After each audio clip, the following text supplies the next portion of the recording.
Hello friends, అందరూ ఎలా ఉన్నారు? బాగున్నారా? ఆఫ్టర్ లాంగ్ టైం మళ్ళీ మీ ముందుకు వచ్చాను ఒక సరికొత్త వంటతో. మేబీ ఇది అందరికీ తెలిసే ఉండొచ్చు. వీటిని మా సైడ్ అయితే గుంటూరు సైడు రోజ్ కుకీస్ అంటారు, లేకపోతే రోజా పూలు అంటారు. మీ సైడ్ ఏమంటారో, మీ హోమ్ టౌన్లో ఏమంటారో నాకు ఒకసారి కమెంట్ చేయండి. ఈ రోజ్ కుకీస్ తయారు చేసుకోవడానికి కావాల్సినవి 1 కేజీ మైదా, 1/2 కేజీ షుగర్, 3 ఎగ్స్. ఒక పెద్ద బౌల్ తీసుకోవాలి. మైదా పిండిని ముందుగా జల్లించుకుని పక్కన పెట్టుకోవాలి. ఆ బౌల్లో 1/2 కేజీ షుగర్, ఒక గ్లాస్ వాటర్ వేసుకొని అందులో 3 ఎగ్స్ని క్రాక్ చేసుకుని బాగా బీట్ చేసుకోవాలి, మిక్సీతో కానీ ఆర్ బ్లెండర్తో కానీ. తర్వాత జల్లించి పెట్టుకున్న మైదా పిండిని ఈ షుగర్ అండ్ ఎగ్ మిశ్రమంలో వేసుకొని కలుపుకోవాలి. కొంచెం కొంచెం వాటర్ వేసుకుంటూ మనం దోశ బ్యాటర్ ఎలా కలుపుకుంటామో అలా కలుపుకోవాలి. రోజ్ కుకీస్కి బ్యాటర్ అనేది థిక్గా కానీ లూజ్గా కానీ ఉండకూడదు.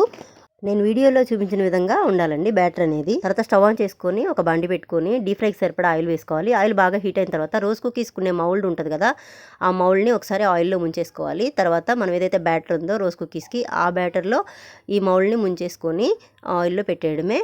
తర్వాత గోల్డెన్ బ్రౌన్ కలర్ వచ్చేంత వరకు వేయించుకోవాలి. అటు ఇటు టర్న్ చేసుకుంటూ ఉండాలి.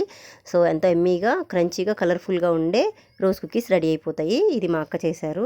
ఈ రోజ్ కుకీస్ ఈవినింగ్ స్నాక్స్ లాగా తినడానికి చాలా బాగుంటాయి. మైల్డ్ షుగర్తో చాలా టేస్ట్గా ఉంటాయి, చాలా క్రంచీగా. తినడానికి పిల్లలైనా కానీ పెద్దవాళ్ళైనా కానీ చాలా ఇష్టపడతారు. Friends, thanks for watching my channel. Do like, share and subscribe my channel. That's for mini blog.